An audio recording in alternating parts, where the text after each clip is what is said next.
Hey guys, welcome back to the channel. Today we're going to be taking a look at Xtrfy's MZ1 aka Zeiss Rail. And guys, fresh out of the box, you will notice that the RGB looks absolutely phenomenal on the mouse with that smoky clear black / gray color tone of the plastic. You do get a nice little thank you note from Rocket Jump Ninja himself, and Zai, your signature is beautiful. Congrats to you. You get an Xtrfy sticker, an instruction manual on how to change the polling rate, liftoff distance, and debounce time, as well as the DPI on the bottom of the mouse, and you get a nice pair of extra stock skates. And all things aside, when I first ordered this mouse, I was definitely somebody who did not know what to expect with the shape of the mouse, but as soon as you take it out of the box and you place your palm and your fingers on the mouse, you can definitely tell that it is a very, very unique shape, but one that actually feels pretty damn good. And one thing worth noting is with the texture of the surface material itself, I can say that Mouse 1 and Mouse 2 feel a little bit slick and slippery in my humid climate, especially during long game sessions with the computer ripping and roaring and getting a little bit hot. Overall, the texture of the mouse feels really, really solid. I don't really have too much of a complaint, but I do feel if the material was a little bit more like the XM1R Dark Frost material, it would have been that much better.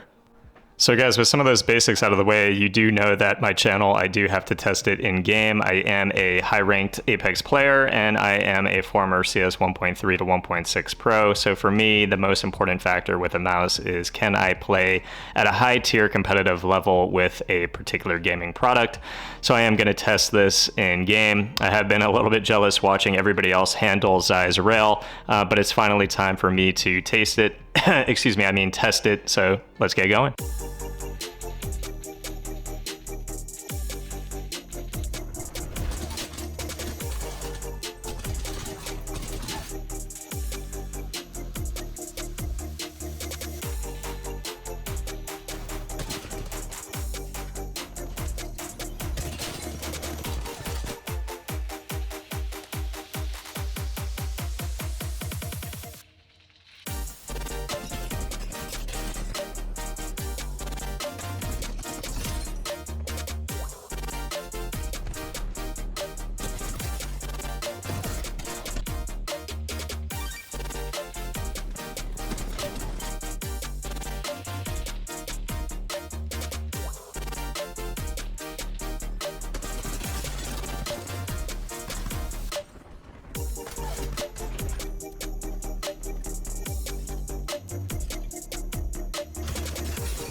The mouse was definitely fun in-game and passes the gameplay check.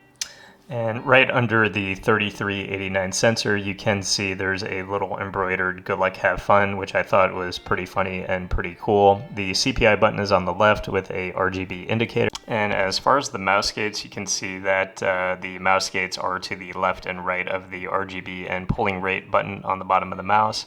I almost would have wished that the polling rate and RGB button was a little bit higher, and they just had one solid skate across the bottom side of the mouse.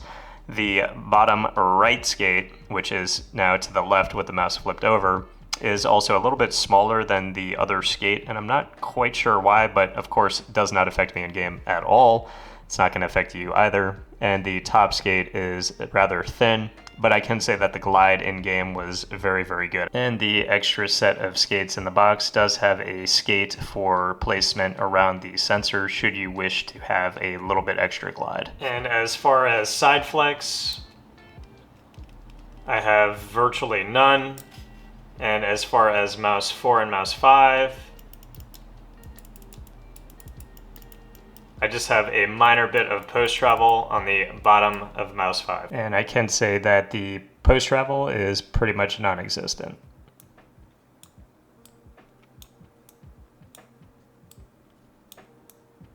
And to give you guys a sound test of the Kale 8.0s,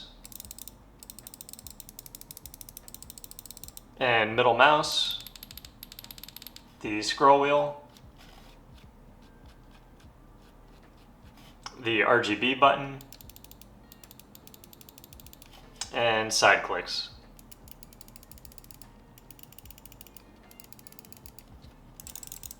So really the question becomes, how does the mouse compare to the Razer Orochi V2 wireless that is my current main? You can kind of see a size comparison between the two, but you can see that the Zeiss rail from the side has a much larger hump towards the back of the mouse. And what that causes, in my opinion, is a lack of range of motion that you get with the Razer Orochi V2 wireless. With just your fingertips within your hand, you get a lot more mobility and not a lot more maneuverability in game with your aim. So I feel more natural holding and using the Orochi V2 wireless. Now that's not to say that the Zeiss rail is not still a fantastic mouse, because I do think that it is, at least as far as build quality. I've got absolutely no issues, and you saw the side flex, I've got virtually none, so great build quality.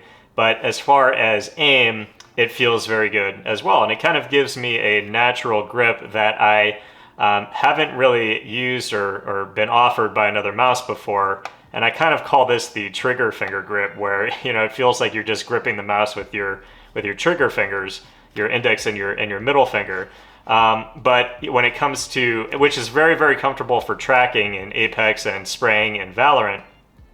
But when it comes to needing that maneuverability, I am feeling a little bit inhibited, a little bit, by the back side of the mouse. Now in Valorant, I was able to correct that a little bit by bringing my grip, bringing the mouse forward a little bit and clicking at the middle of the switches here on mouse 1 and mouse 2. And then that kind of opens up that maneuverability again, and felt very, very good. Now I think the Orochi again is still more natural for me, but the Zeiss rail, with the different areas, with how big mouse 1 and mouse 2 are, the different areas where you can kind of adjust and grip this thing, I think is very, very unique, and just something that we probably have not had on the market just yet. And to give you guys a size comparison between the Zeiss rail and the Vaxi NP01S, you can see the two side by side. The Zeiss rail is certainly smaller and does not seem as wide as the NP01S.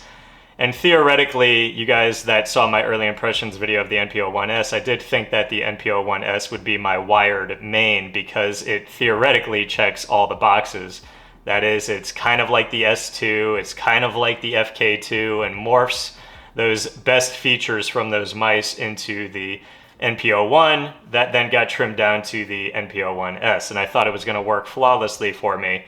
But I do find myself playing better on the XM1R and the Vaxi Outset. And those still are my two main top wired mice. But then I got the Zeiss rail. And I think when all things considered, the fact that I am maining the Orochi, I think it's an easier crossover from the Orochi to the Zeiss rail, that for me right now, my main wired mouse is probably going to be the Zeiss rail. Now, I don't know if long-term I would have it as my top wired mouse, but it definitely is in my top 3 category with, again, the Endgame XM1R, the Vaxi Outset, and the Zeiss rail. So all in all, guys, I do think that this mouse is for small-handed, medium-handed, and large-handed users. I have a little over 21 centimeter hands, and I was able to find a very comfortable and enjoyable grip with the mouse. I find the mouse very, very unique and enjoyable to play. It offers a great gaming experience and is a top tier mouse. It has a 3389 sensor, which performed flawlessly. The coding is great. The switches feel absolutely phenomenal. And I have absolutely beautiful build quality on mouse 1 and mouse 2 and mouse 4 and mouse 5. And the skates out of the box are some of the best stock skates I have used to date, and I can say that my overall impression of the mouse is definitely something that I can have this is a top tier, top recommendation, and in my top 3 wired mice, period. If that helped, guys, please leave a subscription to the channel, and I will see you guys in the next review. Peace.